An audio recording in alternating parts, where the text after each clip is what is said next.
The planet Arendor was a harsh and unforgiving place, its surface scarred by endless storms and barren landscapes. It was humanity's last refuge after Earth had become uninhabitable, a dying world that offered little comfort, but enough resources to survive. The colonists who called it home lived under the shadow of Governor Logan Hayes, a man whose iron grip on power kept them in line. His rule was strict, his laws absolute, and his punishments severe. But despite the fear he inspired, whispers of rebellion had begun to spread among the people. In the heart of this oppressive regime stood an arena known as the Crucible. It was a massive structure built from dark metal, towering over the city like a monument to dominance. To most, it was a symbol of Hayes' authority, a place where challenges were issued and resolved through combat. But to Claire Harper, it was something else entirely. For her, it was a chance to fight back. Claire was not an ordinary woman. She had once been part of the Guardian Corps, an elite group trained to protect humanity from threats both alien and human. But she had left years ago under mysterious circumstances, disappearing into the shadows of Arendor's underground communities. Now, she lived quietly, avoiding attention while secretly helping those crushed by Hayes' tyranny. Her skills, with a blade and her quick thinking, had earned her respect among the rebels, though few knew her true identity. That changed when Governor Hayes summoned her to the Crucible. It started with a message delivered by two armed guards at dawn. They arrived at the small, crumbling apartment Claire shared with no one, their boots echoing ominously on the cracked floor. When they mentioned Hayes' name, Claire didn't resist. She knew better than to argue with men carrying weapons. Instead, she followed them silently, her mind racing with questions. Why had Hayes called for her? What did he want? The journey to the Crucible was tense. The streets were eerily quiet, the colonists too afraid to linger outside during daylight hours. Claire walked between the guards, her hands bound loosely behind her back. Despite the situation, she remained calm, her sharp eyes taking in every detail around her. She memorized the positions of surveillance cameras, noted the locations of checkpoints, and observed the nervous glances of passers-by. Every piece of information could be useful later. When they reached the arena, Claire felt its weight before she even stepped inside. The air seemed heavier here, charged with anticipation. The guards led her through a series of narrow corridors until they reached a large chamber filled with officials and soldiers. At the center of the room stood Governor Hayes himself, his tall frame draped in a sleek black coat that made him look more machine than man. His piercing gaze locked onto Claire as soon as she entered. "Miss Harper," he said, his voice smooth but cold, "I've heard stories about you, stories of skill, courage, and defiance. I trust you know why you're here." Claire shook her head slightly. "No," she replied, keeping her tone neutral. "I don't." Hayes smirked, clearly enjoying the moment. "Then allow me to explain. Humanity stands at a crossroads. Our survival depends on proving our worth, not just to ourselves but to others." He paused, letting the word hang in the air. "You will enter the Crucible and face opponents chosen specifically to test your abilities. If you succeed, you'll earn my trust and perhaps a role in shaping our future. If you fail," he shrugged, leaving the rest unsaid. Claire's jaw tightened. She didn't like being used as a pawn in Hayes' games, but she also saw an opportunity. If she could win, she might gain leverage against him. And if she failed, well, she wasn't planning to let that happen. Before she could respond, Hayes gestured toward a nearby doorway. "Prepare yourself. The trial begins shortly." Claire nodded and followed another guard into a smaller room. Inside, she found basic supplies, a plasma blade, a first aid kit, and a set of lightweight armor. She strapped on the armor quickly, feeling its familiar weight settle over her shoulders. Then she picked up the plasma blade, testing its balance in her hand. Its hum was soft but steady, a comforting reminder of her training. As she waited, memories flooded her mind. She thought about her days in the Guardian Corps, the camaraderie she had shared with her teammates, and the mission that had driven her away. She thought about the people she had helped since then, the families she had fed, the children she had protected, and she thought about the countless others still suffering under Hayes's rule. This wasn't just about her anymore. It was about all of them. Finally, the doors opened and Claire stepped into the arena. The crowd roared as she emerged, their voices blending into a deafening wave of sound. She ignored them, focusing instead on the vast space before her. The ground was smooth and metallic, reflecting the harsh light of the overhead suns. In the distance, she saw a figure waiting for her, tall, imposing, and unmistakably dangerous. Her opponent was Marcus Kane, a hybrid soldier enhanced with cybernetic implants. His body gleamed with steel plating, and his glowing red optics scanned the area with calculated precision. Claire tightened her grip on her plasma blade, knowing she couldn't match his strength or speed directly. But she had something he didn't: adaptability. Governor Hayes's voice boomed through the speakers. "Begin!" Marcus charged forward without hesitation, his heavy footsteps shaking the ground beneath Claire's feet. She sidestepped just in time, narrowly avoiding his massive fist as it slammed into the spot where she had been standing moments before. Sparks flew as her blade clashed against his armored arm, forcing her to retreat. The battle had begun, and Claire knew there was no turning back. She focused on staying alive, dodging and countering with every ounce of skill she possessed. Each strike brought her closer to understanding her opponent's patterns, each movement bringing her closer to finding a way to win. Above them, the crowd cheered wildly, caught up in the spectacle of violence, but Claire tuned them out. All that mattered was surviving long enough to prove herself, not just to Hayes but to everyone watching.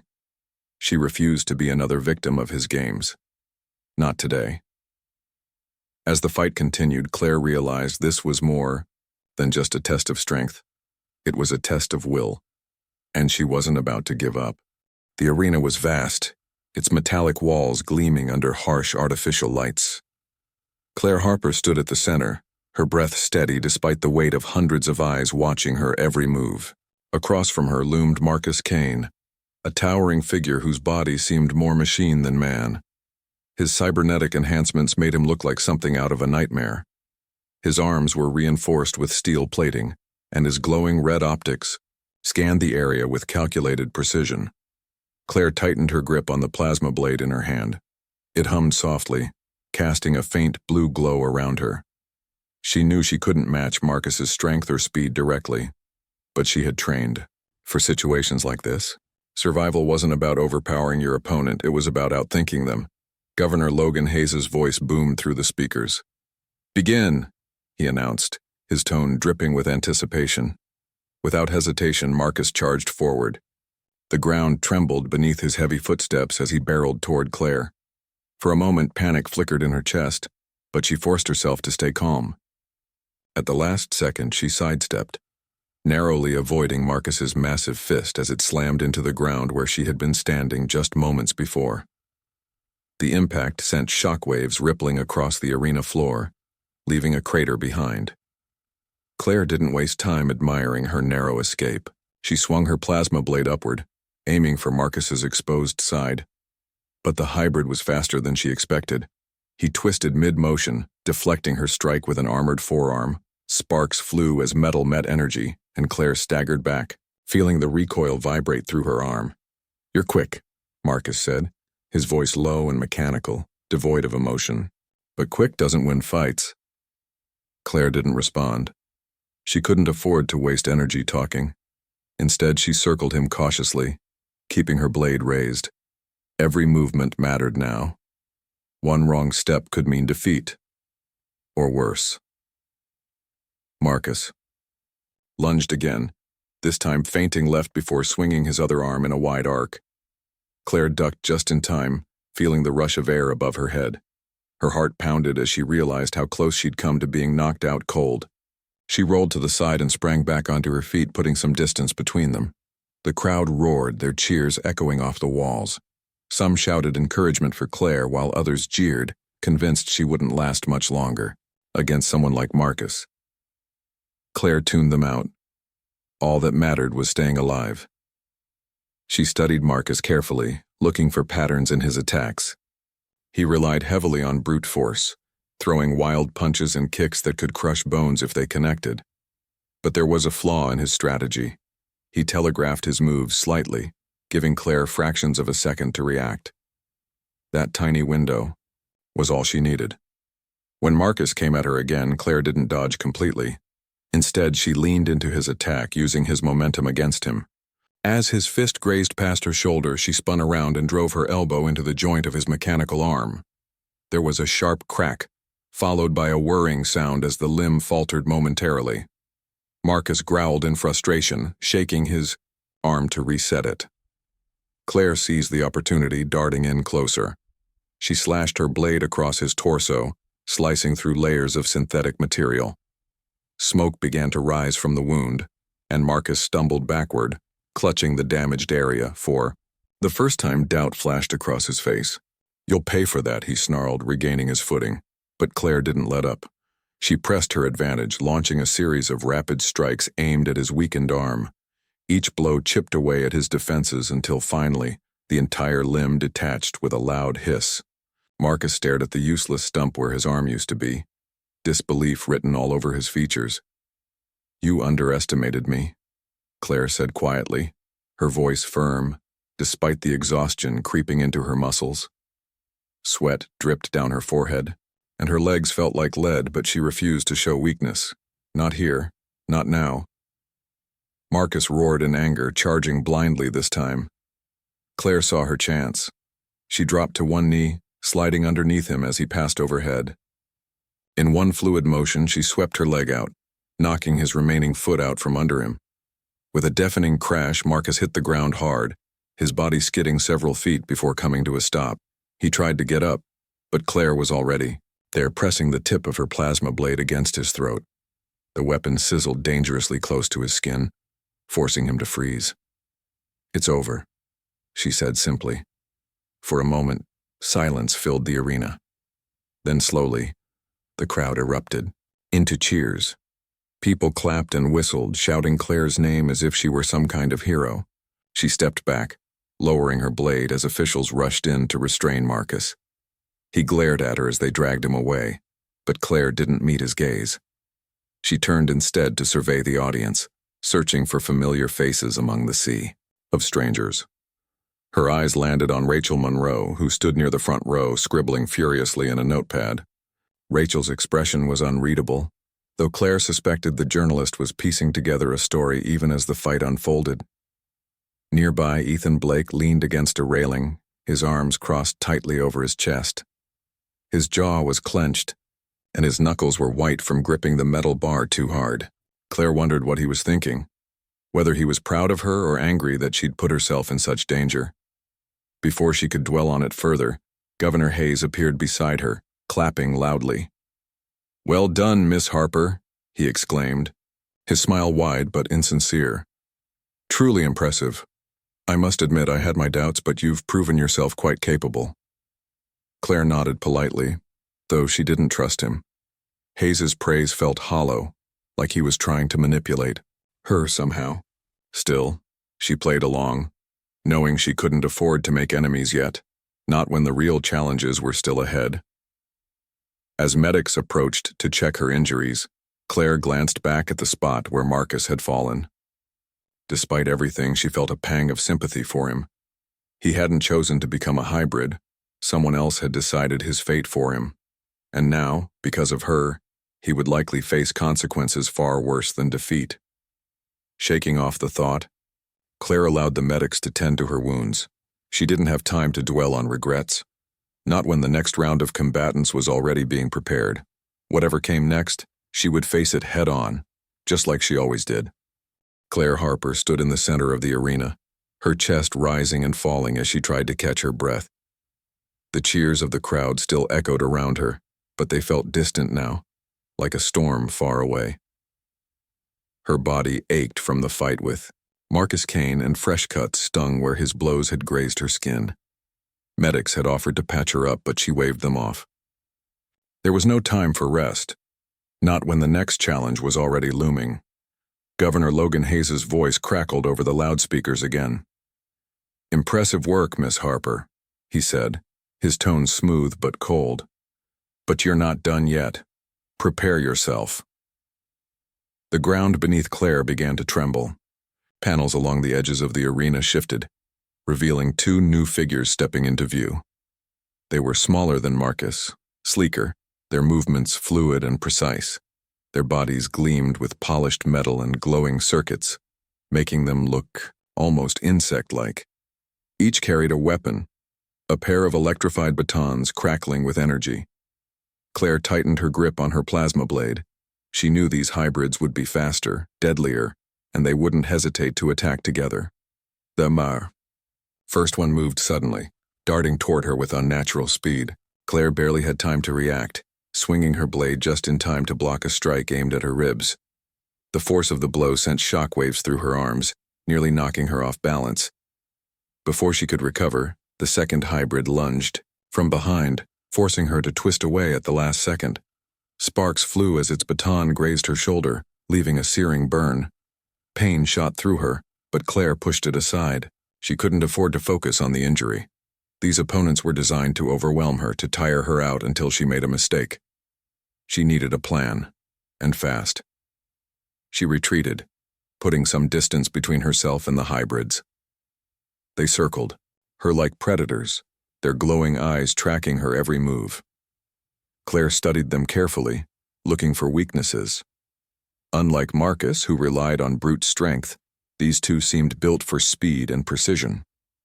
Their attacks came in quick bursts, coordinated perfectly to keep her guessing. If she didn't find a way to break their rhythm, she wouldn't stand a chance. As one of the hybrids charged again, Claire dropped low, sweeping her leg out to trip it. The maneuver worked, sort of. The hybrid stumbled, giving her an opening to slash at its exposed side. Her blade cut deep, severing part of its wiring. Smoke poured from the wound, and the creature let out a high-pitched whine before collapsing to the ground. But there was no time to celebrate. The second hybrid was already on her, its batons flashing dangerously close to her head. Claire ducked and rolled, narrowly avoiding a fatal blow. She scrambled to her feet, adrenaline fueling her movements despite the fatigue creeping into her muscles. Rachel Monroe watched from the stands, jotting notes furiously in her notepad. She couldn't help but admire Claire's resilience. The woman was outnumbered and outmatched, yet she refused to give up. Every dodge, every strike, showed a level of skill that went beyond training. It was instinct, honed by years of survival. Rachel wondered how much longer Claire could keep this up. Even the strongest fighters had limits.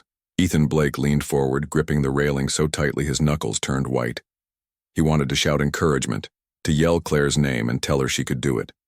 But he stayed silent. Guilt, weighing heavily on him. He should have been down there with her, fighting by her side.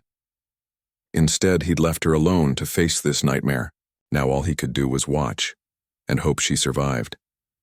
Back in the arena, Claire realized she couldn't win this fight through sheer endurance. She needed to think smarter. Her gaze darted around the space, searching for anything she could use, to her advantage. That's when she noticed it, a faint hum coming from the walls, pulsing in sync with the lights above. This wasn't just an arena. It was a machine, controlled by something powerful.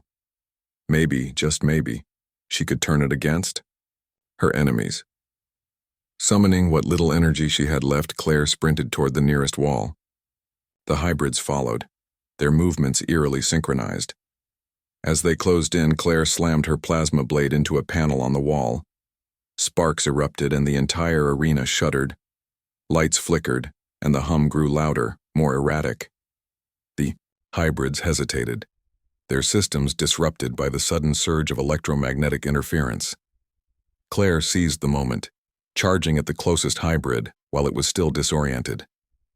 With a swift, decisive strike, she disabled its primary circuit, sending it crashing to the ground. The other hybrid recovered quickly, however, and lunged at her with renewed aggression. Its baton grazed her thigh, tearing through fabric and flesh. Pain flared, but Claire gritted her teeth and pressed on. Using the chaos caused by the malfunctioning systems, Claire baited the remaining hybrid into a trap. She feinted left, then spun around and drove her blade straight through its chest. The creature convulsed violently before going limp, collapsing in a heap of wires and metal. For a moment, silence fell over the arena. Claire stood panting, blood dripping from her wounds, her body trembling with exhaustion. She scanned the area, half expecting another opponent to emerge. But none did. For now, she had won. The crowd erupted into applause once more, their cheers deafening. Claire barely heard them. Her mind was focused on the next challenge, the arena itself. She could feel it watching her, judging her. Whatever came next, she knew it wouldn't be easy. As medics rushed in to tend to her injuries, Claire caught sight of Ethan standing near the edge of the stands. His expression was unreadable, but his eyes betrayed a mix of pride and regret. She looked away, unwilling to dwell on the past. Right now, she needed to stay sharp to prepare for whatever lay ahead. Rachel approached Governor Hayes, who stood nearby with a smug grin on his face. "What happens next?" she asked, her pen poised over her notepad. Hayes chuckled softly. "Oh, Miss Monroe, you'll see soon enough. This isn't just about testing Miss Harper's strength. It's about proving whether humanity deserves to survive or if we should leave our fate in the hands of machines." Rachel frowned, uneasy about his words. She glanced back at Claire, who was being helped to her feet by the medics. Despite everything, there was a fire in Claire's eyes that refused to dim. Whatever challenges awaited her, Rachel had no doubt she would face them head-on. The arena's lights dimmed slightly, casting long shadows across the floor. A mechanical voice echoed through the speakers, deep and resonant. "Congratulations, human. You have passed the preliminary trials, but your true test begins now." Claire straightened, ignoring the protests of her battered body. She gripped her plasma blade tightly, ready for whatever came next. The battle might have paused, but the war was far from over. Claire Harper stood in the center of the arena, her body battered and bruised but still upright. The mechanical voice had spoken again, quieter this time, almost like it was thinking. She could feel its presence everywhere, in the walls, the floor, the air itself. It wasn't just a machine, it felt alive, watching her every move, testing her in ways she couldn't fully understand yet. The crowd had gone silent, their earlier cheers replaced by an uneasy tension. Even Governor Logan Hayes seemed uneasy, his arms crossed tightly over his chest as he stared down at Claire from his private booth. Whatever this final trial was, it wasn't something he had prepared her for, and that made him nervous. Rachel. Monroe scribbled furiously in her notepad, trying to capture every detail. She didn't know what would happen next, but she could sense the weight of the moment. This wasn't just about Claire anymore. It was about humanity itself. Its flaws, its strengths, its ability to rise above impossible odds. Rachel glanced at Ethan Blake, who stood nearby, his face pale with worry. He looked like he wanted to jump into the arena and fight alongside Claire, but he knew there was nothing he could do now except watch. The arena began to change again. The ground beneath Claire's feet shifted, rising and falling in uneven patterns.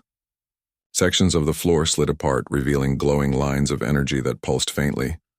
The air grew warmer, almost suffocating, as if the arena itself were breathing. Claire tightened her grip on her plasma blade, unsure of what to expect next. Suddenly, the mechanical voice spoke once more. "Humanity is flawed," it said, its tone cold and calculating. "You are weak, emotional, unpredictable, yet you survive where others fail. Why? What makes you worthy?" Claire frowned, confused. Was this a question or a challenge? She didn't have time to think about it because the arena began to shift again. Walls rose up around her, forming narrow pathways and dead ends. It was like a maze, but one that changed constantly, shifting and rearranging itself without warning. Claire realized she was being tested, not just physically, but mentally. She took a deep breath and started moving.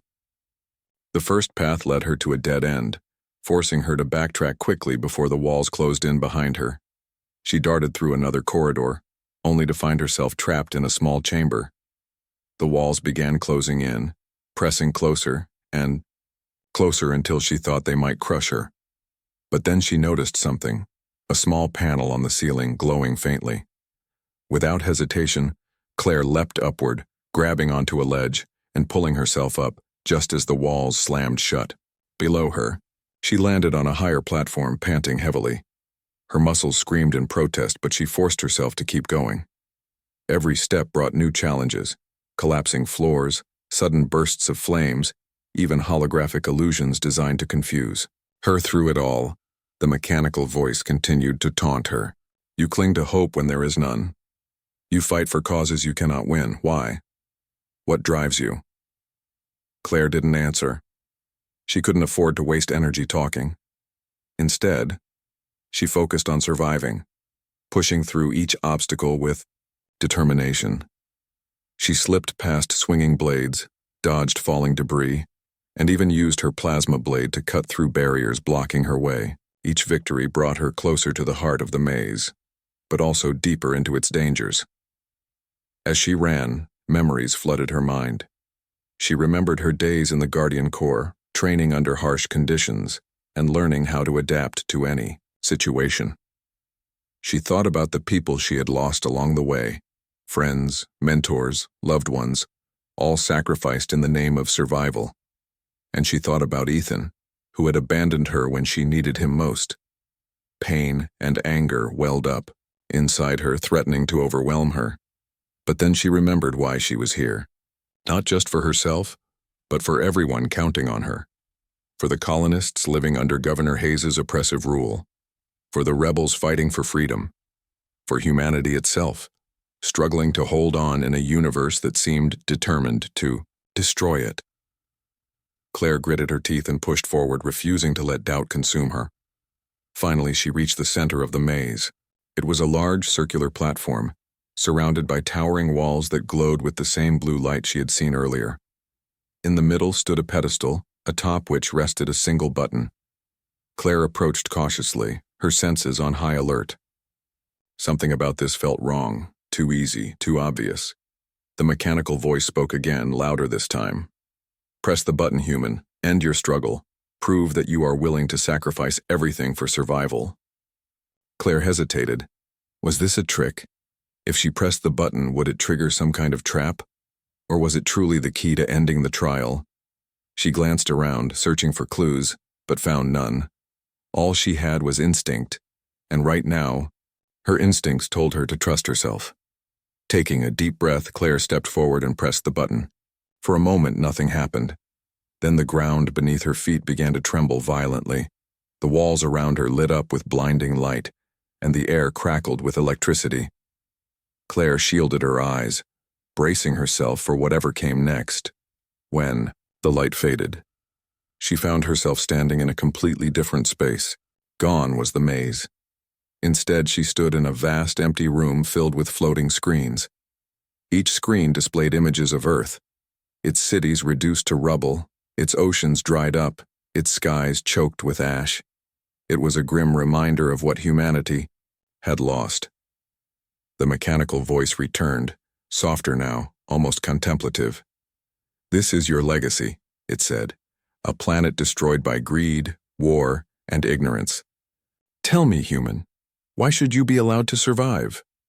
Claire stared at the screens, her heart heavy with sorrow. She thought about all the mistakes humanity had made, the wars fought over resources, the pollution that poisoned the planet, the arrogance that blinded them to the consequences of their actions. But she also thought about the good things, the art, the science, the compassion, the resilience. Humanity wasn't perfect, but it was capable of greatness when it chose to be. You're right, Claire said finally, her voice steady despite the emotion swirling inside her. We're flawed, we make mistakes, but we learn from them, we adapt, we grow. That's what makes us strong. The mechanical voice paused, as if considering her words. Then it spoke again, its tone less hostile. And what will you do if, given another chance, will you repeat the same errors or will you change? Claire clenched her fists, determination burning in her eyes. We'll change, she said firmly. Not because we're perfect, but because we have to. Because giving up isn't an option. Not for us, not for anyone. For a long moment there was silence.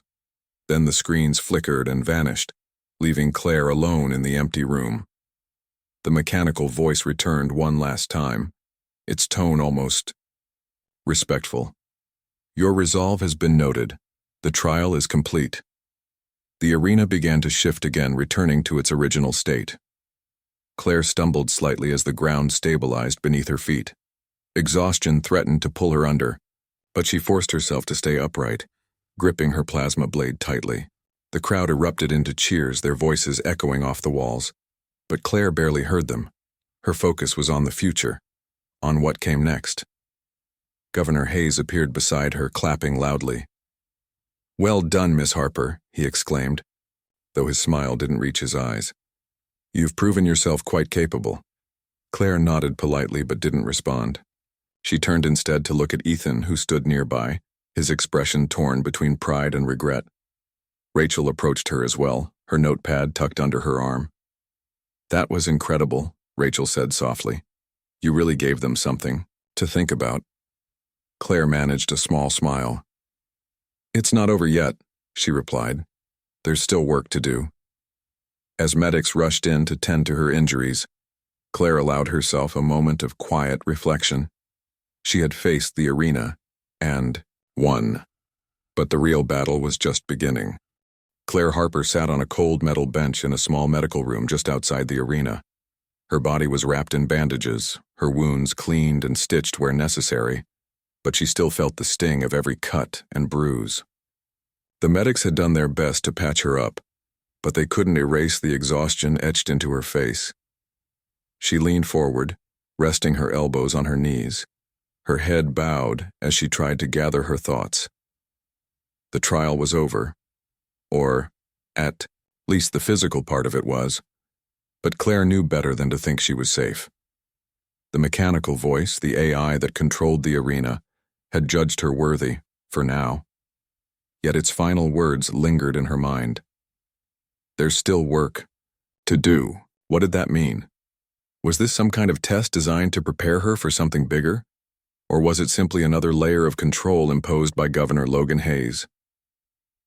Her gaze drifted to the far wall, where Rachel Monroe stood quietly, jotting notes in her notepad. Rachel had been watching everything closely, piecing together the story of what had happened in the arena. Claire appreciated her dedication, but she also felt uneasy about being the center of attention. She wasn't a hero. She was just someone trying to survive. Ethan Blake lingered near the doorway, his hands shoved deep into his pockets. He looked torn, like he wanted to say something but didn't know how to begin. Claire noticed him out of the corner of her eye but didn't acknowledge him. Their past was complicated, filled with guilt and regret, and she wasn't ready to confront it. Not yet. Governor Hayes entered the room, his polished boots clicking against the floor. He wore a smile that didn't quite reach his eyes, his tone smooth but calculating. "Miss Harper," he said, clapping his hands together, "you've made quite the impression today. I must admit I underestimated you." Claire raised an eyebrow, her expression unreadable. "Is that supposed to be a compliment?" Hayes chuckled softly, though there was no warmth in it. "Consider it whatever you like. The fact remains that you've proven yourself capable of handling challenges most would find insurmountable. That's impressive." "What happens now?" Claire asked bluntly, cutting through his theatrics. She didn't care about flattery, she wanted answers. Hayes hesitated for a moment, his smile faltering slightly. "Now, we wait. The arbiter, the AI controlling the arena, will decide your next steps. It's unpredictable, to say the least. But rest assured, your performance today has earned you a place in its plans." Claire frowned. She didn't like the sound of that.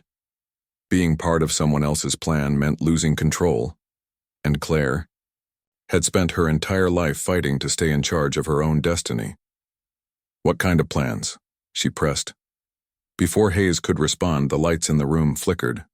A low hum filled the air, growing louder until it vibrated through the walls. Everyone froze, staring at the ceiling as if expecting it to collapse. Then the mechanical voice spoke again, echoing through the speakers. "Humanity will be tested further," it announced, its tone colder than before. "Your actions have proven resolve, but resolve alone is insufficient. You must demonstrate unity." Claire's stomach tightened. Unity?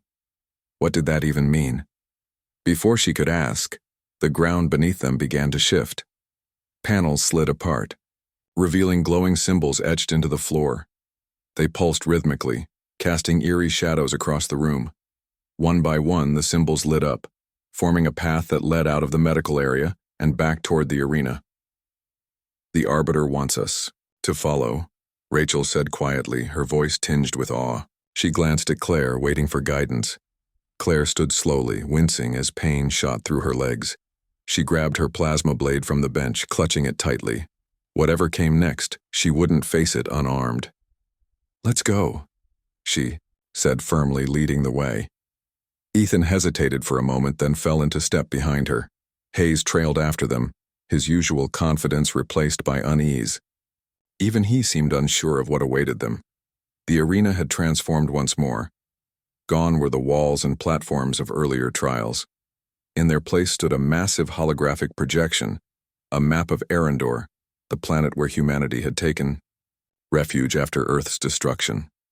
Cities, forests, and oceans shimmered in vivid detail, each region marked with symbols Claire didn't recognize.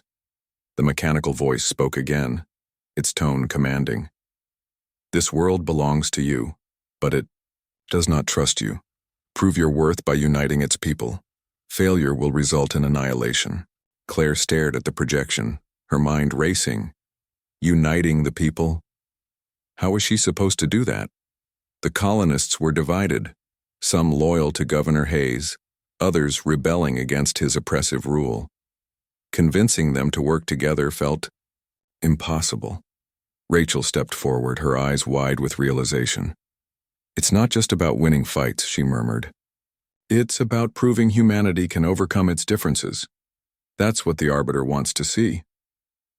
Ethan nodded slowly, his expression grim. "But how do we start? We can't just walk up to everyone and tell them to get along." Claire turned to face them, her determination hardening. "We start with the truth. People need to know what's really going on here, what Hayes is doing, what the Arbiter is planning. If we can expose that, maybe they'll listen." Hayes's face darkened. "You're playing a dangerous game, Miss Harper," he warned, his voice sharp. "Stirring up trouble won't end well, for any of us." Claire met his gaze squarely. "Maybe, but sitting back and letting you run things hasn't worked either. It's time for a change." Without waiting for a response, Claire moved closer to the holographic map. She touched one of the symbols, and the projection zoomed in on a specific location, a sprawling city surrounded by fortified walls. This was New Haven, the capital of Arendor and Hayes' stronghold. If she wanted to challenge his authority, this was where she needed to start.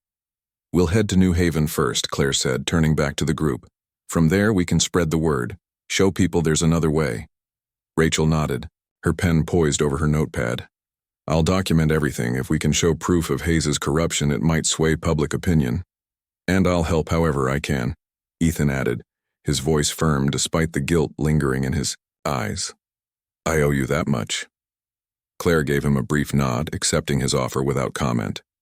There was no time for apologies or explanations, not when so much was at stake.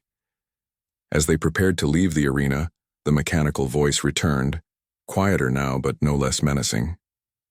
"Proceed with caution, human. Your journey is fraught with peril. Success is not guaranteed." Claire ignored the warning. She had faced impossible odds before and survived.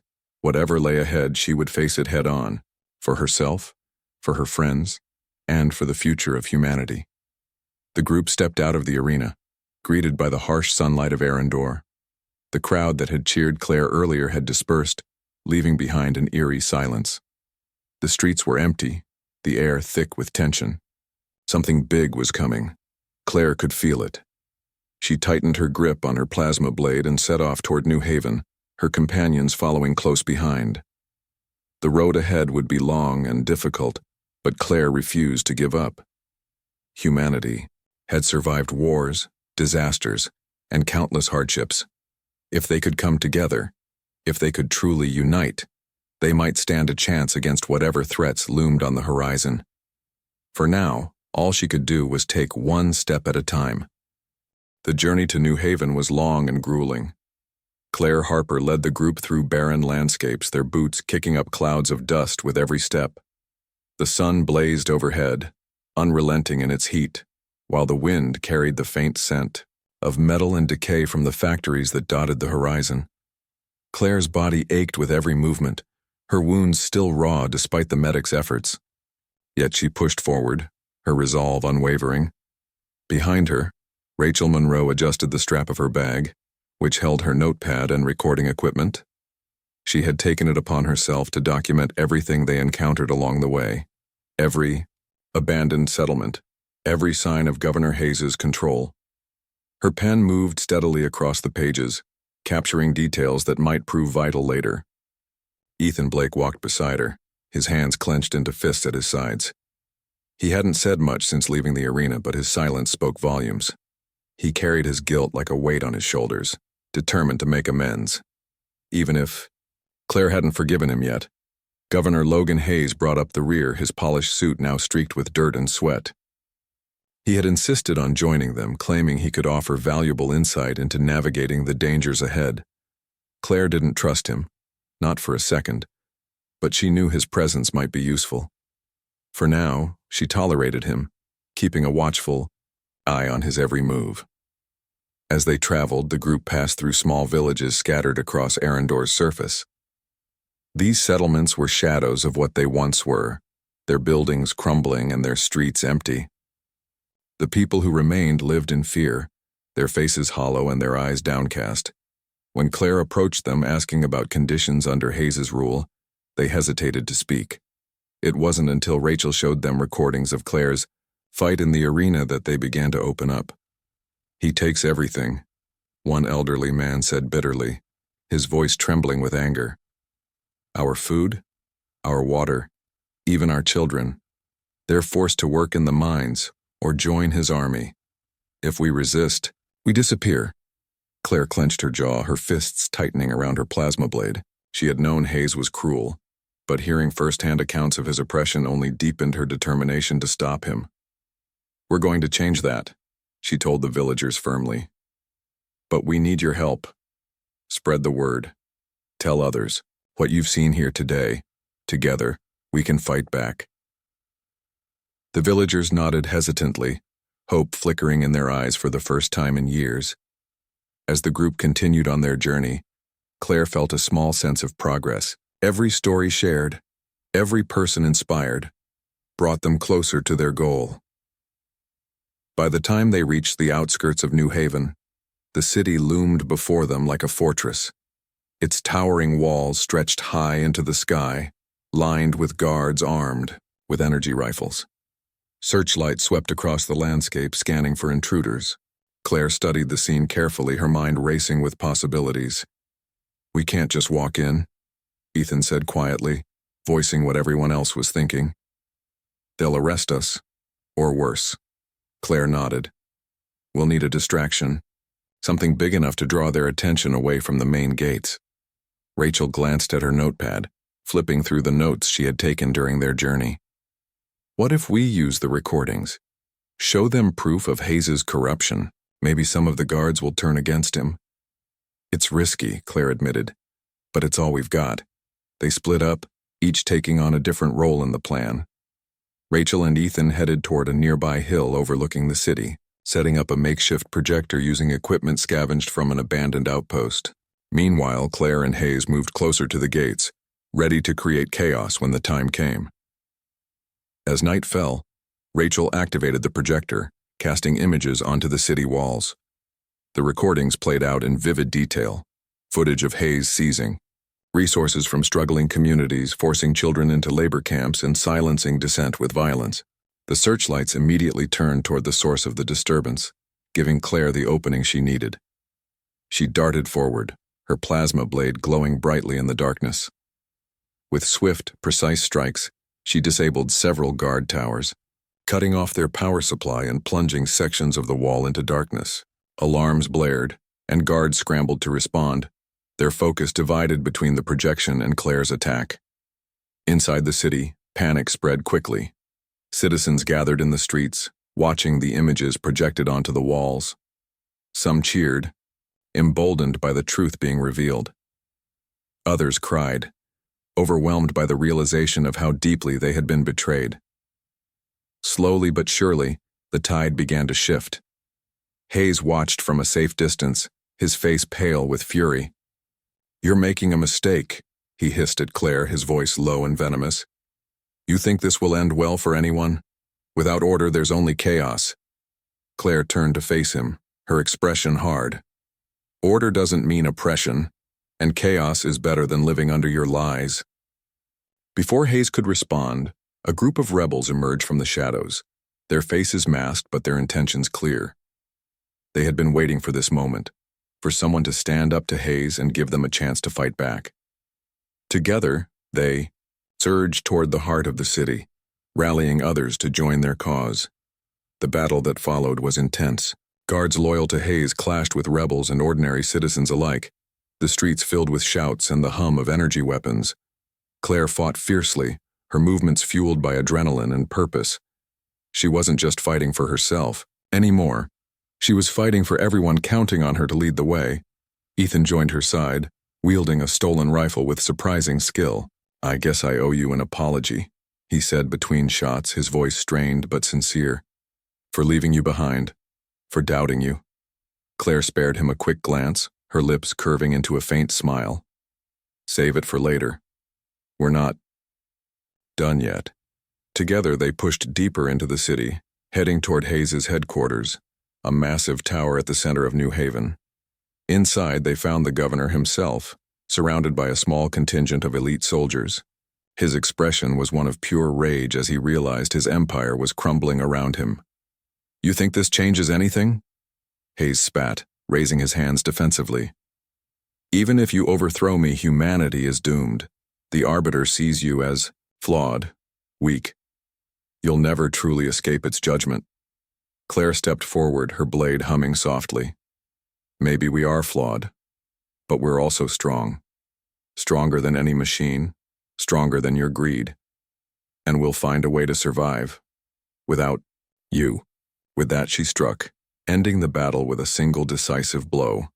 Hayes collapsed to the ground, defeated as the rebels secured the building. Outside, the fighting began to die down as news of Hayes' fall spread throughout the city. Cheers erupted in the streets, echoing far beyond New Haven's walls. As dawn broke over Arendor, Claire stood atop the tower, looking out at the city below. Smoke still rose from parts of the skyline, but there was a sense of hope in the air, a promise of renewal. Rachel approached her, holding up her notepad. "What happens now?" Rachel asked, her voice soft but curious. Claire took a deep breath, letting the cool morning breeze wash over her. "Now we rebuild. Together." Behind them, the mechanical voice of the Arbiter echoed faintly, almost approvingly. "Humanity has chosen its path. Unity achieved. Survival possible." Claire smiled faintly, knowing the road ahead would be difficult. But for the first time in a long time, she felt hopeful.